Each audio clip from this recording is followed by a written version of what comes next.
هتدوق مع بعض احلى سمك ممكن تاكلوه، باختلاف بقى نوع السمك عندي او عندكم.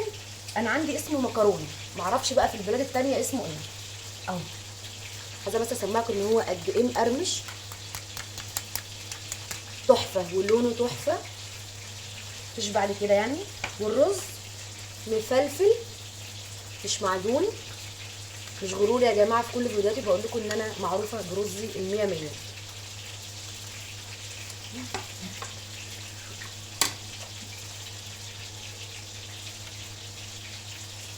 عايزه بس اوريكم السمكه دي قد ايه لحمتها من جوه بيضه سخنه، شايفين من جوه عامله ازاي؟ تحفه.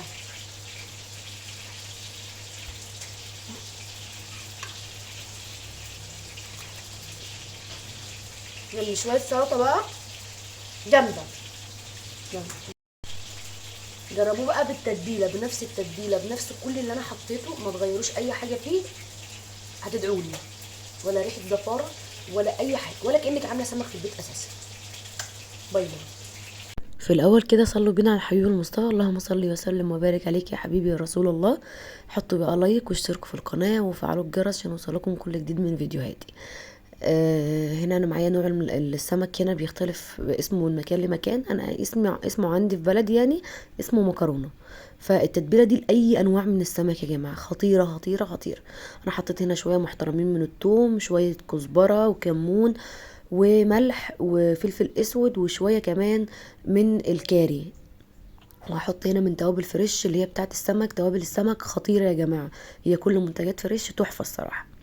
هعصر هنا كمان ليمونه، وهحط كمان معلقه من الخل الابيض العادي، ولو عندك مستردة زودي معلقه صغيره كده من المستردة، بتدي طعم جميل جدا جدا للسمك. هجيب بقى السمك بتاعي وابدا ان انا اتومه. انا عايزه اقول لكم ان انا ما اديتش فرصه للسمك بتاعي ان هو يرتاح. انا جبته نضفته نقعته في الليمون على ما عملت الرز. كنت رحت بقى ايه تومته، وما اديتوش فرصه ان هو يرتاح خالص، وطعمه جميل جدا جدا. بس اكيد لو سبتيه مثلا فتره ساعه كده ولا ساعتين يقعد في التتبيله، اكيد هيبقى طعمه احلى بكتير جدا.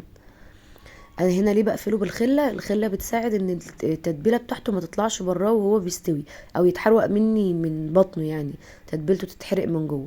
فعشان انا شخص بيعز التوم زياده عن اللزوم، فانا عايزه احافظ عليه، بحب طعمه بالرز قوي. هنا بقى هعمل شويه رز ابيض سهل وسريع وما بياخدش وقت خالص. حطيت شويه من الزيت وشويه من الزبده، زبده بقري فلاحي. بتدي طعم جميل جدا جدا للرز، وبتخليه مفلفل كده وجميل. لا تعمليه بزبده خالص ولا تعمليه بزيت خالص، ولو انت مش متوفر عندك زبده او مفيش امكانيه ان انت تعمليه بالزبده، اعمليه بالزيت خالص يعني. مش هتقول لا، ولا حاجه تضايقك ولا حاجه تزعلك. حطيت هنا شويه صغيرين جدا من الفلفل الاسود والكزبره و... والملح. ظبطي بقى الملح بتاعك. وهنقله بقى على العين اللي ورا ديت، علشان ايه؟ ابدا اجهز في السمك، اقلي السمك. هنا اجيب بقى اي صينيه عندك، بس انا جبت الاستانلس دي عشان ما تلقطش حراره من العين اللي كانت شغاله. حطيت هنا الدقيق بتاع السمك، ببقى حاطاه كده في بطرمان، ده معروف ان ده دقيق السمك.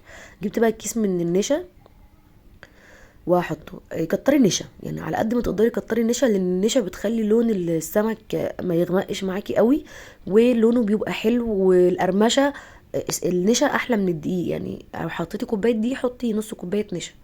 وحطي بقى التوابل، نفس التوابل اللي احنا حطيناها على السمك، فلفل اسود وكمون وكزبره وملح. اكيد مش هنحط ليمون وشويه من التوابل بتاعه السمك. وهنديله بقى تقليبه كده. هنجيب بقى السمك بتاعنا وهنحطه في الدقيق، ونبدا ان احنا نعفره بالدقيق. هنحطه كده ونديله شويه من الدقيق من فوق ومن تحت، وبعد كده هنفضه عادي جدا. بالظبط كده.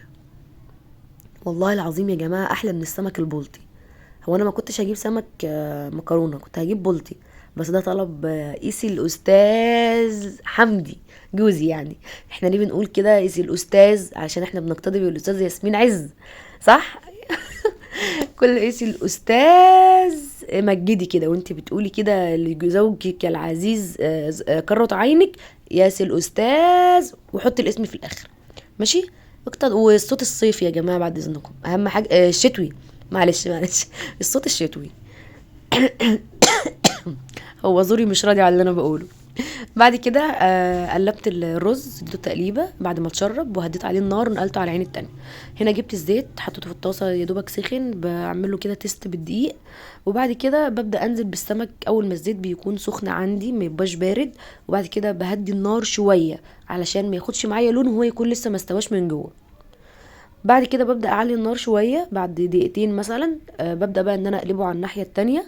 بيبدا يكون ان هو خد لون، عايزه اقول لكم كريسبي ومقرمش من بره وجوسي وطري من جوه وحاجه كده ايه، اخر قله ادب والله العظيم. انا السمك ده لو طولت اكله كل يوم هاكله كل يوم، بس الحياه بتطلب التغيير. شايفين انا بقول لكم ان هو مقرمش.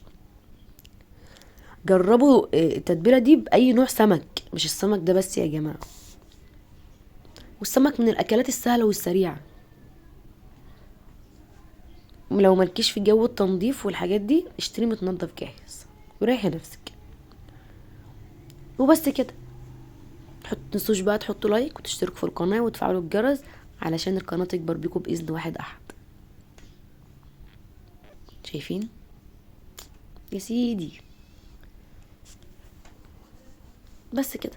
الرز مفلفل، ويا جماعة بشهادة ناس كتير والله ان الرز بتاعي بيبقى مفلفل، بس الرز بتاعي مش عارفة ليه بيعجبش مصطفى اخويا وبيعجبش مامتي، فمش عارفة.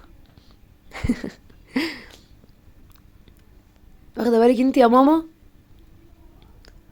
طبعا هي ماما احلى واحدة تعمل رز، يعني لازم ماما تبقى احسن واحدة تعمل رز. ربنا يبارك لنا فيها يا رب. ما تنسوش تدعوا لامي بالشفاء، ربنا يشفي امي ومرضى المسلمين اجمعين. بحبكم في الله.